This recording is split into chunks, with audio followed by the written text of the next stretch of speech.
Hello, welcome again to another SCLC Today program. I'm just so happy to be back with you. Thank you for all the feedback we're getting. Zanona Clayton, Miss Zanona Clayton, my Lord, have you all been excited and responding to that? And again, we want Miss Clayton to know, being 91 years of being involved. Even as an infant, I know this lady came out of the hospital during her first experience to open her eyes to life. She's been working. She's 91 years young. And we want to just say thank you, Miss Clayton. We have a special guest. Matter of fact, we have two. Reverend Donald A. Yates, Jr., who is assistant to the pastor of First Iconium Baptist Church, under the director, who's my friend and pastor, and the directorship of none other than Reverend Timothy McDonald, who is a civil rights icon in his own right. But Reverend Yates, welcome to SCLC Today. I am so happy to be here, President, Chairman of the Board, CEO. Thank you. Dr. Bernard Lafayette, as we was talking about, is our chairman of the board, and we was talking about his experience and training. He has made an impact not only on my life, but even your pastor and others. Reverend Timothy McDonald knows the chairman of the board. And just tell us, because we're going to collaborate on many of the programs that you are doing there, and tell us about the center that you all just created. Well, and Atlanta is not my first dip in the water when it comes to civil rights. I was in the civil rights movement in Indianapolis under SCLC, but it was one of the branches called ICLC, Indiana Christian Leadership Conference, who our president and founder was Dr. Andrew J. Brown. And then I moved here about 6 years ago, and I united with First Iconium, and I united with another civil rights icon, Pastor Timothy McDonald. And one of the programs that we have at First Iconium, we are about the community.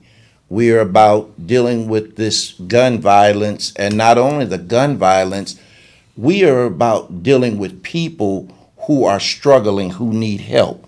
There are people out here that are dealing with homelessness, dealing with the joblessness. We're dealing with the different situations. We're not just dealing with one thing. We're trying to deal with the total man.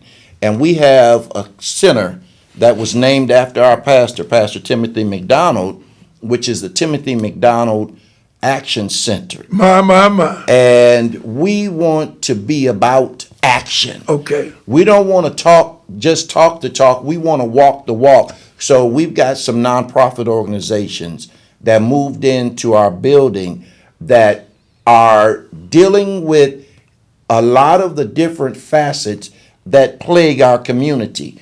You got a mother that lost her child to gun violence, and she's trying to reach out to others. You got people that need work. Well, we got a trucking training. Okay. And so there's a variety of things that you can get at that point. But with people, we need to realize the church needs to be instrumental. And we've got all these churches on every corner and one in the middle of the block. If that's the case, then why are we having so many problems out here? You also mentioned the fact of collaboration. And with what you were doing, and my wife was a part of the meeting with the three of us, you're talking about, first of all, the wisdom of people who are mentors, the historicity of the civil rights movement, and the church. But the part that got me is that you said the potential of SCLC being an ally, an affiliate, in collaboration, with job training, trucking, construction. And we Yes. missed the boat on all Yeah. of these things. Yes. That's where all of the resources are Yes. for careers and making That's it. money That's it. That's with it. trucking as That's well as with construction. That's it. And we That's don't it. talk about. Am I correct? We don't talk about it enough. We don't talk about it enough because for so long there's people that just don't have that idealistic, attitude that these are things that we need. We need to be able to. If people are going to, we got to keep people from wanting to shoot, kill, rob, steal, destroy. It's because of the economics. They're dealing with, they are on the low part of economics. Everybody in this country, economics affects you. It doesn't matter where you live, where you come from, even the richest people. If their stock portfolios drop, then their worth drops. Economics. It's all economic. It's all economics. We came over here, and we know we have another guest, but Reverend Yates, you hitting it on the head. We came over here in the transatlantic African slave trade because of economics. Economic. And America is the wealthiest country in the world Yes. because they didn't pay us. And they used us to increase their economics. Absolutely. They used us as And their pass it slaves. on. They used us as their slaves to further their trade, to make themselves richer. Right. Whoever it was. Right. Economics drives everything. Thank I you. don't care where you go, where you've been. Economics is a key. Thank you. It might not be the key, but it is a key. It is one To of the bring keys. about freedom That's and it. equitability Absolutely. and justice and equality and the quality of life to take care of your family Right. and the community. Right. Thank you, We Reverend. gotta have it. We Thank gotta you, have it. Reverend Economics, Yates. you gotta have it. Thank you for being one of the participants today. We normally We don't love have it. guests, but to have you to come on. We love it. We love to be here Thank you. anytime the invitation's there. Thank you. We'll definitely be here. Thank you. And say a very good, pleasing accolade in all of the recognition of success to your pastor. Sure will. And my friend, I've been knowing him for at least 35, 40 years. Definitely And he's do that. always been an action man. Yeah. And that's what you're talking That's about. it. That's it. That's it. And name that center Yes. after my good friend, Yeah. Reverend Timothy That's it. McDonald III, That's it. pastor of Iconium, First Iconium. first Iconium. Yes. And I will be worshiping with you Yes. and supporting you. And we are all in this thing together. That's right. Collaboration. That's it. We'll be right back. We're going to collaborate and be together. We're going to be together. That's it. We'll be right back with another collaboration story from our next guest. The movement continues, but not without your support. Your membership with the Southern Christian Leadership Conference will help promote the initiatives, programs, and activism of the SCLC. Visit our website to see what we've been doing and join online at nationalsclc.org. Hello, welcome back to SCLC Today. Ladies and gentlemen, we have another outstanding guest, and they all work with my good friend, Pastor Timothy McDonald at First Iconium. And that's a great institution of religious background and the iconicness of none other than that pastor, Reverend Timothy McDonald. It's one in a million. I worked with him in the civil rights movement. Now we're an affiliation working with all of his programs as well as his assistant pastors. And ladies and gentlemen, I'm just excited over the fact of the collaboration. Reverend Shaun Smith is with us, who also worked with Reverend McDonald and Reverend Yates, who just left the program. So welcome, my friend. Thank you for having me. Oh, you motivated me prior to coming on this program. And normally we don't have guests because I be dealing with so many issues and concerns. And I try to take us beyond what we're going to hear locally and nationally, because I put myself in harm's way and I talk about many things that many folks would not experience because it's a challenge. And I'm not saying that they should or shouldn't. I'm saying that's what I do. And that's my call. I go to Moscow, Russia. I had an office there, office in Kiev, Ukraine. My wife and I be going to Israel, where she'll be the keynote speaker real soon. I've been to Israel so many times I can't count. Been baptized in the Jordan River, Reverend Smith, 5 times. 5 times. Folks said, why so many times? Ain't taking no chances. But I want to talk to you about the fact of what you are doing and the ideas and the insights that you gave me, and particularly about helping our people in the center that you have there is First Iconium. And so really the initiative was started in partnership, First Iconium, even though I'm a member of First Iconium. It was not a First Iconium initiative. It was started by the organization I founded called Black Push, and we partnered with First Iconium to do so. So it's First Iconium really stepping out of its shell and kind of opening the doors to nonprofits and saying, hey, you guys have good programs that we feel like can benefit our community. Let's see what you can do if we give you the space. And that's what it is. It's about putting egos to the side. It's about humility. It's about being able to work together, because now it's not about your nonprofit being bigger than my nonprofit. We're a center, right? If one of us fail, we all fail. And that's the idea of it. And really, for me, the beautiful part of it, when I remember going to Reverend McDonald, because we didn't know what we were going to name the center. And I remember asking him, and the one thing that you have to take very seriously is people's legacy and what they built upon. That's right. Right? And Reverend McDonald is he's a legend, without a shadow of a doubt, in the city of Atlanta, throughout this nation. And when I went to him, he tells the story all the time. He tells us that at first he was like, no, I never allowed his name to be put on anything. But as we began to pray about this, the door opened and he allowed his name to be placed on it. So that's a heavy weight too, to just carry that mantle alone. But what better mentor than you have than the Reverend McDonald? I just don't know. I mentioned to you earlier a story. I was in Rio de Janeiro, Brazil. I was speaking there at Parliament several years ago, maybe 4 or 5 years ago. And after I gave my speech, 2 people came up to me and said, "You president of SCLC?" I said, "Yeah." "And your office in Atlanta?" I said, "Yeah." "Do you know Reverend Till McDonald?" Yeah. I said, "What?" "Yeah, he's been down here preaching." I said, my. He is on the battlefield for the Lord.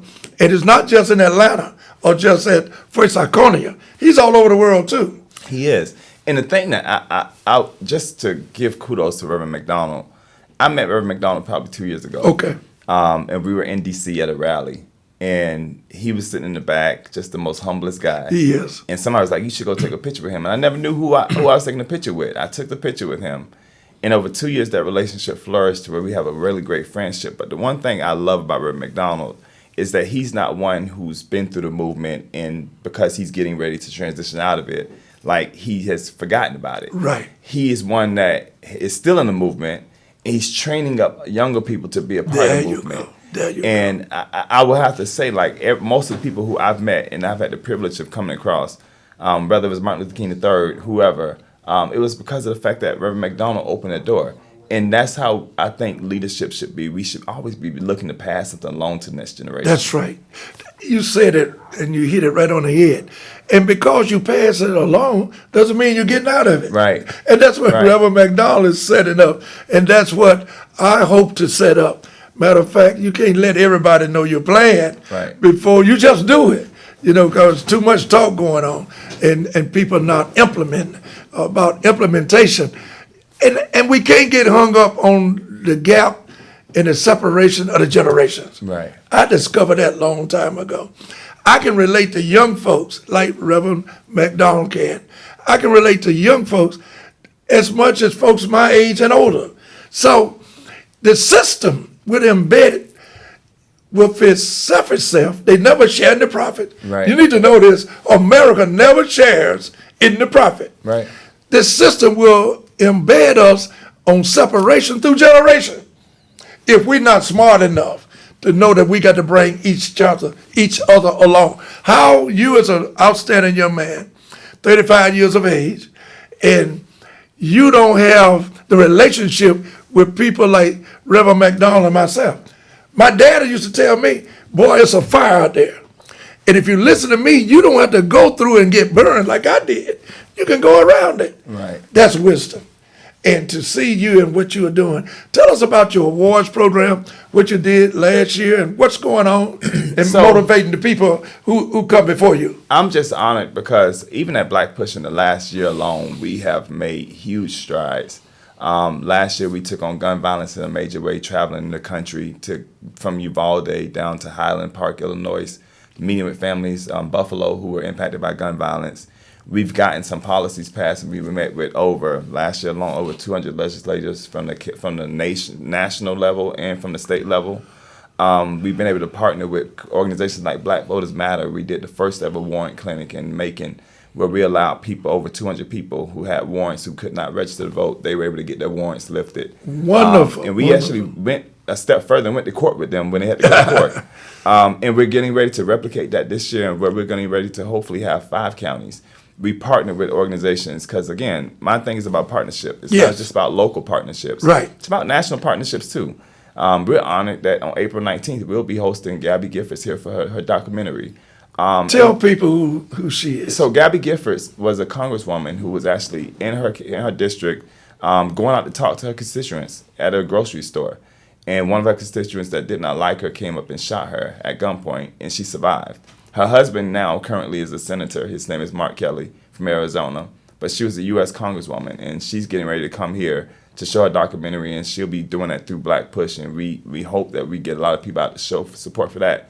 And I think the biggest highlight we did last year is that I took a moment to breathe because last year was election year. We did barbershop tours last year. We traveled throughout the state trying to get people registered to vote. I mean, I traveled through over 20 different states, through 20 different cities trying to get people registered to vote. But one of the things that was the most impactful for me is we hosted our first gala last year. And I'm looking at the list of people we honored last year, and I'm like, wow. We honored Zenona Clayton. We honored Ambassador Andy Young. We honored Latasha Brown. We honored Deborah Scott.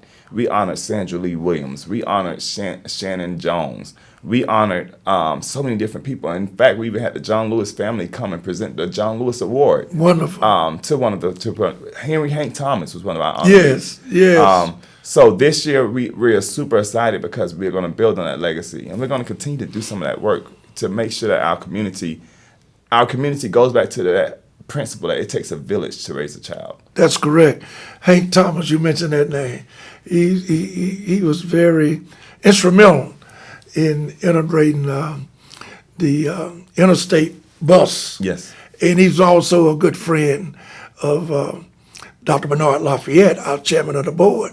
And they work very close together in terms of many civil rights challenges that was unsung throughout the years and lost the historicity of what people like Hank Thomas and Dr. Bernard Lafayette. And Hank was also owner of a McDonald franchise. Yeah, a few of them. A few of them. He had quite a few. I think at one point he was actually the largest African-American franchisee of McDonald's. He Wow. still owns some of them now. And came out of the Civil Rights Movement. Came out of the Civil Rights Movement. And with Dr. Bernard Lafayette and many others. But people don't realize that. But the Civil Rights Movement is something that we cannot forget. It's something that people like you and Reverend Yates, remembering Reverend Timothy McDonald and others in terms of what we have done collectively. Not that we didn't have any problems. I mean, there was many problems. And Dr. King was a smart man. Let me tell you what he did. He put certain folks, I won't call names, certain folks over certain aspect of the civil rights movement because he knew at the time, give them some responsibility. Right. And keep them busy. And if they don't get busy on their responsibility, they get busy on you, because they'll challenge you all the time. Why we can't do this like what you and Reverend Yates are doing with the center? And you are affiliating. That's what Dr. King believed in, bringing allies to the table. So in your closing comment, what would you like to say to our people? In my closing comment, I'm going to take a second to preach. Sure, go ahead. Simply because I feel it's in my spirit. Like, one of the things I really want people to do in this season, I feel like God, he needs Solomon from young age and not Solomon of old age. What I mean by that is that God needs people who are Solomon from the spirit of God, I don't know how to lead your people, but if you give me wisdom, I'll do it. Right. Right? Not the Solomon that later on looked at life and it was like, I kicked out all the wisdom. I put everybody out, and everything I Right. did was Ecclesiastes. It was boring to me, right? We need a generation of the young leaders that are raising up now to remember that we stand on the shoulders That's right. of people like who sit right here on this wall, Martin Luther King, you, Right. Reverend McDonald, Reverend Durley, and we need to be able to collaborate with those people and still be able to build upon the movement. Because the one thing that I think about the civil rights movement is that it never stopped, right? Yeah. It's not going to stop. It won't stop Right. in my lifeline, Right. Because there's so many more rights that we still have to fight for as people. And lost, Reverend. We've lost a lot of rights. So again, this is one of those things that I believe that for us who are on the younger spectrum of this, we have to be realistic enough to know that what worked in the past did actually work. Yeah. And some of it's not all. We don't need to get rid of it just because we have social media now, right? We have to learn how to use social media in the way that Dr. Martin Luther King would have used it in his time. And we can still get, the movement is going to continue, but we need people out there who are humble enough to be a part of the movement. I appreciate what you said, because repetition is the mother of skill. Oh, that's old timey. Hey, repetition is the mother of skill. The more you do it, the more you say it, Better it gets, yeah. the better it gets. There you go. And that sermon, I enjoyed it, my friend. So you keep preaching that. The more you do it, the better you get. And I believe in that cliche, that repetition is the mother of skill. Folks say, oh, that's old timey. But you lost the 1965 Voter Rights Act. Right. Because we should have filled the streets in Washington, D.C. when Section 4 and Section 5 was gutted. You know why? Because in school, we not being taught. And that's what they're trying to do now. You don't even recognize you going back to Jim Crow if you don't know your history. So that's why you need the wisdom of the elders and the older generation. Absolutely. Absolutely. I mean, this is the thing about it. And I know this is probably off cue, but back in our time, during slavery time, they didn't have books, right?